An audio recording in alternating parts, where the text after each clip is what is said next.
Kemudian kita berjalan mengikuti jejak Tuhan Yesus, meskipun dengan harga yang sangat mahal sebagai seorang murid. Untuk menjadi seorang Kristen, untuk membiarkan Yesus menjadi Tuhan dan mentor di dalam kehidupan kita, kita wajib menapak tilas, mengikuti jejak-jejak Tuhan di dalam kehidupan keseharian kita.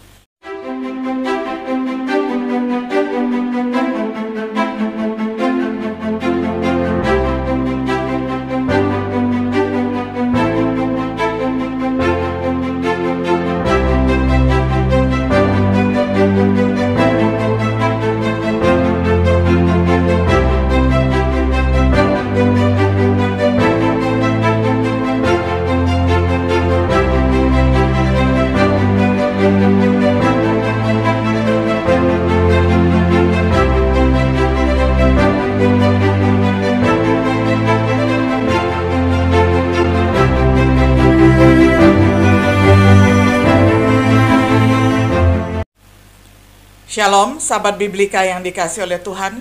Sungguh senang kita dapat berjumpa kembali di dalam acara Refleksi Sahabat Biblika. Pada hari ini kita tiba pada episode yang ke-47 di dalam serial pembahasan Kitab Injil Markus dengan tema Harga Pemuridan. Firman Tuhan akan saya bacakan untuk kita semuanya dari Markus 8 ayat 34 sampai 35 di dalam terjemahan sederhana Indonesia.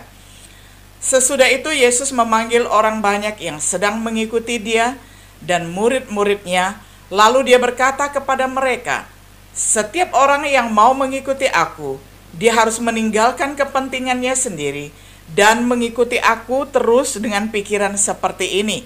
Sampai mati pun, bahkan sampai mati disalibkan, saya tidak akan mundur. Karena setiap orang yang berusaha untuk mempertahankan nyawanya, tetap akan mati juga. Tetapi orang yang mati dibunuh karena mengikut aku atau karena memberitakan kabar baik tentang aku, dia akan hidup selama-lamanya." Sampai sedemikian jauh pembacaan firman Tuhan dari Markus pasal 8 ayat 34 sampai 35. Sahabat Biblika yang dikasihi oleh Tuhan, pada awal pelayanannya, Yesus memanggil orang-orang untuk menjadi muridnya, seperti Simon dan Andreas, lalu juga Yakobus dan Yohanes. Pada akhir pelayanannya, Yesus mengutus para rasulnya untuk membuat lebih banyak murid, untuk menjadikan semua bangsa sebagai muridnya, mengajar mereka untuk menjalankan semua yang dia perintahkan. Dalam teks refleksi kita pada hari ini, kita menemukan Yesus sedang membahas masalah pemuridan. Yesus baru saja menubuatkan tentang penderitaan, kematian, dan kebangkitannya sendiri. Dia memberitahukan para muridnya dan orang lain tentang apa harga pemuridan. Seorang murid adalah pelajar, pengikut. Menjadi murid Yesus artinya bahwa kita mengikuti Yesus. Tetapi seperti yang Yesus sebutkan dalam teks kita, pemuridan seperti ini membutuhkan harga. Untuk menjadi murid sejati Yesus, yang pertama, orang harus menyangkal diri. Apa artinya? Untuk menyangkal diri sebagai orang yang berdosa, sebagai orang yang dulunya hidup di dalam kefasikan dan penuh dengan nafsu duniawi dan bagian dari diri mereka, dan mantan rekannya yang berdosa yang seperti bagian dari dirinya sendiri. Untuk menyangkal diri yang benar dan meninggalkan semua pekerjaannya sendiri sebagai kebenaran dalam upaya pembenaran dan mengikuti proses jalan keselamatan, untuk menyangkal diri dengan harga diri yang benar dan nafsu dari dosa yang mendominasi seseorang. Mengejawantahkan penyangkalan diri. Menyangkal diri yang berdosa dijelaskan oleh Petrus, yakni dengan menghindari nafsu daging dan juga tidak lagi hidup seperti orang lain yang ada di dunia ini. Menyangkal diri yang benar yang dicontohkan oleh Paulus adalah orang yang memiliki banyak hal yang bisa dia banggakan. Jadi ini adalah penyangkalan untuk tidak membanggakan dan menyombongkan diri karena banyak prestasi ataupun banyak kekayaan dan kecakapan di dalam hidupnya, tetapi memilih untuk menaruh semua kepercayaannya hanya tertuju kepada Kristus saja. Dalam ajaran dan praktiknya, para rasul memberitahu kita apa artinya menyangkal diri. Hal yang kedua, kita belajar bahwa seorang harus memikul salibnya. Apa artinya?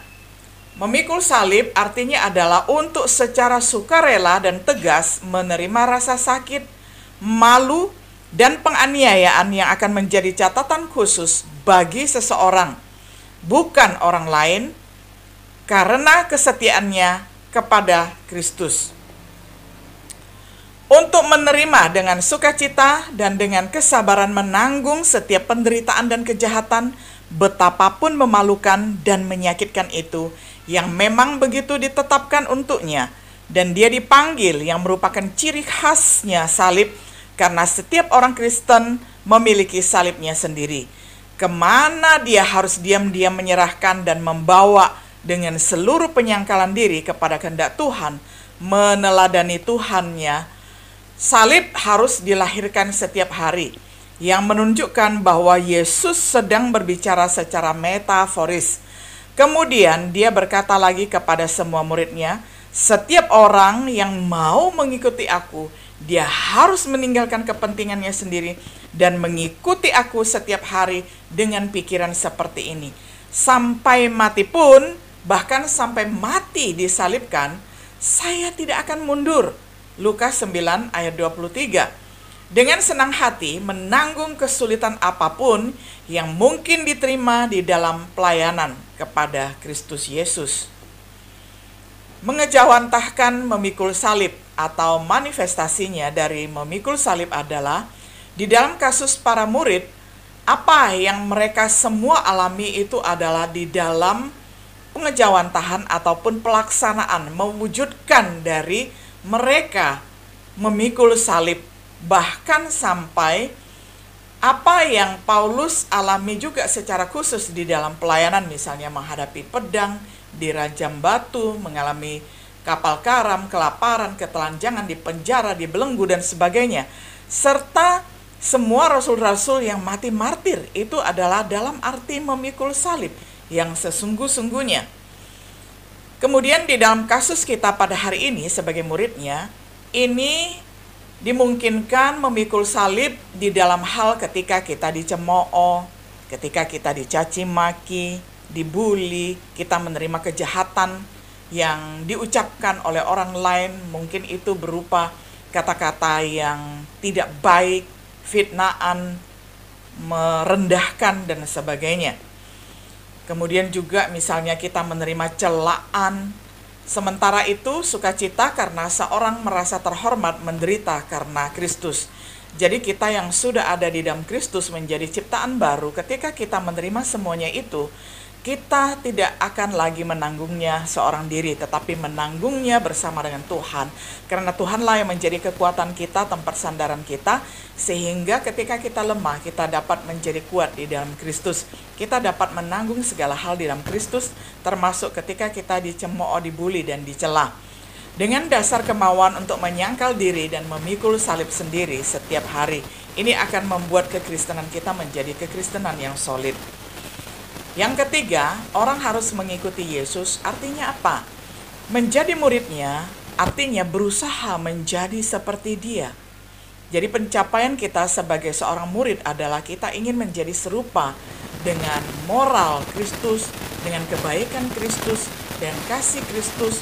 Dan di dalam kehidupan setiap hari kita mau meneladani Tuhan, baik di dalam kehidupan berdoanya, di dalam kehidupan pengajarannya, kehidupan di dalam memperlakukan orang lain, di dalam berelasinya dengan Tuhan dan sesama manusia.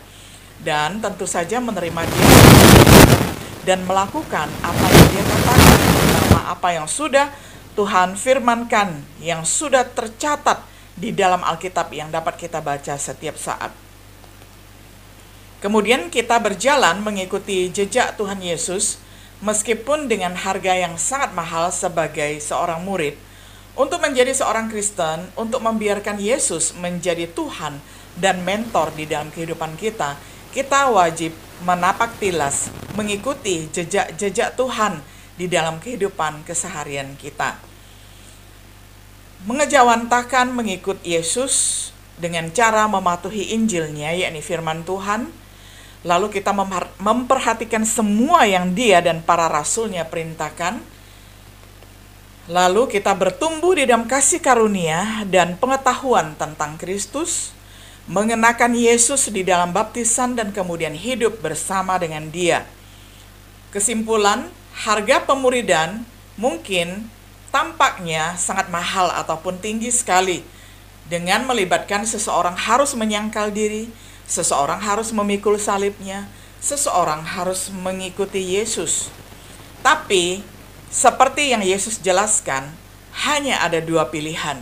Seseorang dapat mencoba menyelamatkan hidupnya sendiri, tetapi pada akhirnya akan kehilangan nyawanya, atau seseorang bisa kehilangan nyawanya demi Yesus dan Injil.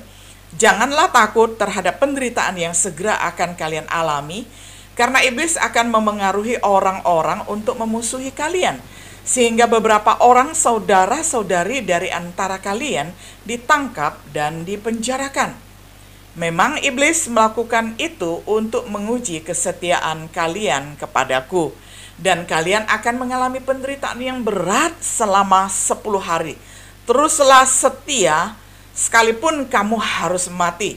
Lalu aku akan memberikan mahkota kemenangan kepadamu pada waktu kamu masuk surga untuk hidup selama-lamanya.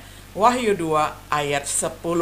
Karena setiap orang yang berusaha untuk mempertahankan nyawanya tetap akan mati juga.